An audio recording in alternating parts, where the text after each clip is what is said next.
Karoline Leavitt just proved why the media can't be trusted anymore. Hey, if the point is to get everybody on the same page, why wouldn't Trump just take the call from Putin while the other leaders were in the room? He said it would be disrespectful to do that. But why is it disrespectful? With all due respect, only a reporter from the New York Times would ask a question like that, Sean. The president met with all of these European leaders at the White House 48 hours after sitting down with President Putin on American soil. In fact, there was so much progress in the readout that was given to these European leaders immediately following his meeting with President Putin that every single one of them got on a plane 48 hours later and flew to the United States of America. And if I could just read for all of you some of the statements from those European leaders yesterday, you had President Zelensky himself saying it was a very good conversation. It was really good. We spoke about very sensitive points. The Secretary General, Mark Rutte, it was the president only because of the president that this deadlock was broken, but wow. President Putin by starting a dialogue. So these leaders who this war is in their backyard are very grateful that the president took that call and that he was there to provide them with a readout of Russia's thinking on this, something that was not done by the previous administration at all. Catherine. Wow. Thank you. Wow. Is the White House looking at Budapest as a possible location? I'm not going to confirm or deny locations. Karoline Leavitt, she didn't dodge, she didn't deflect. She flatlined the room with one sentence because that question wasn't about journalism. It was a trap, obviously. You know how they try to set it up.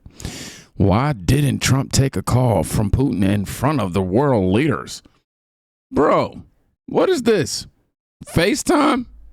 A group face chat? Like, what is going on here, man? But she gets the torching on this one. However, one thing that has absolutely not changed is the media's negative and downright false coverage of President Trump and his foreign policy accomplishments.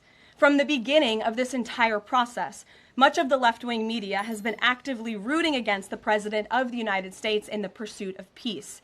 Initially, the media ridiculously claimed that President Trump was somehow beholden to Russia for even agreeing to have a face-to-face discussion with President Putin inside of the United States.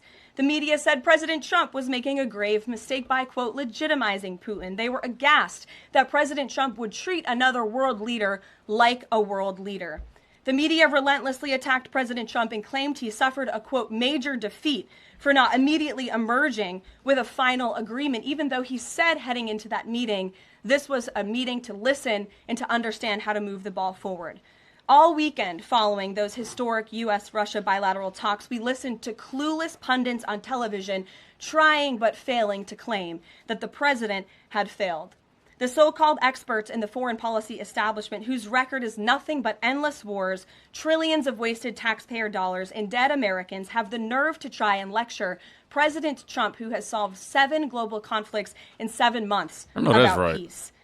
This is the same president, by the way, who brokered the Abraham Accords in his first term, on top of more than half a dozen other peace deals this year alone, as I just said. We also saw yesterday the president of Ukraine and all of the other major leaders of Europe fly across the Atlantic Ocean to meet President Trump at the White House because of the progress that was made, and that, if you ask the media, failed meeting, but it was not. It was highly productive and it was successful. Right. This is why Americans' trust in the mass media is at a lowest point in more than 5 decades. Diplomacy is a delicate process, and instead of reporting the facts about what is happening here at this White House and what is happening between this president and other leaders around the world, many outlets in this room continue to try to actively undermine the president and sabotage the efforts towards peace. Ah, yes, the media logic. How dare Trump try to stop a war?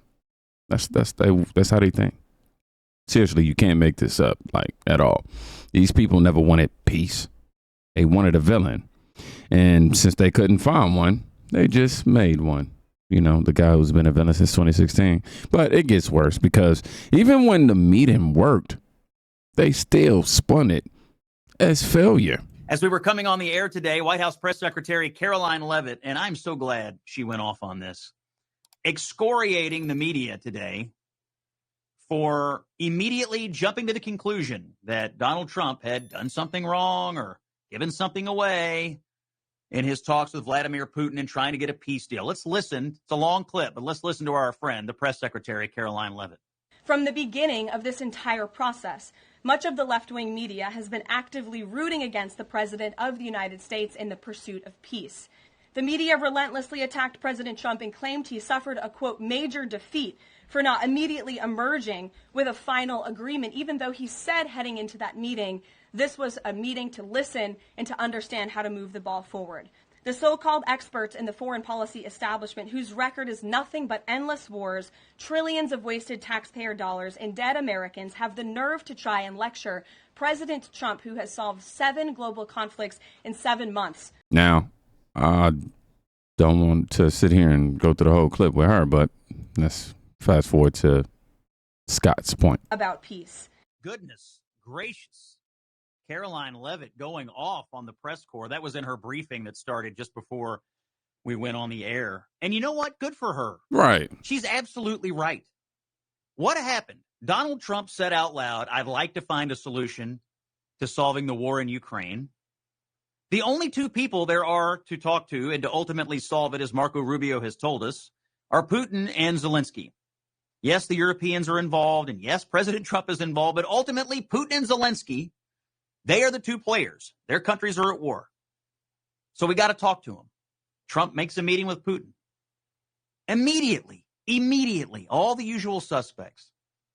This isn't going to work. This is a failure. He's pro-Putin, and so on and so forth.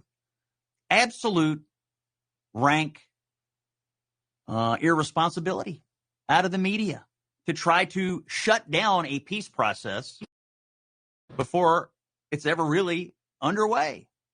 The truth is they don't want President Trump to succeed. I mean, that's the truth of it. He does something like, I don't know, try to solve a war.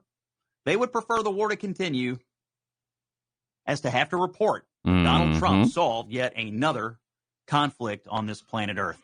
Now, hold up. Let me get this straight. Trump gets European leaders, Zelensky, and Putin all to come to the table. And instead of saying, wow, diplomacy actually works, the media yells, boo. He didn't sign a peace treaty on a napkin through a group chat call. These clowns, I'm telling you, they don't want peace. They want ratings. They want Trump losing. No matter who else suffers. We ain't going to act like he caused this now. It's Democrats in office. It was Biden in office. Yeah. When a full-fledged war against Ukraine took place, courtesy of Russia's instigation, no matter what they try to say to Trump. It was Russia that invaded Crimea, and that was under the Obama administration. It was Clinton in office when you made a deal that disarmed the Ukraine and therefore weakened them, leaving them dependent on the United States. And now here they are having to beg for support that they're owed because of what we promised them as a nation. We promised them this. Yeah. You owe it to the Ukrainians. You absolutely do. I'm not saying I like it. I'm not saying I like spending billions of our taxpayer dollars to them. That's not what I'm saying. What I'm saying is promises made are supposed to be promises kept. That's right. You promised them America. It sure did. Boom. That's all I can say after watching this clip. You know, because I want him to say it louder for the people in the back. And if it's anybody who's going to say it louder for the people in the back, it's going to be Stephen A.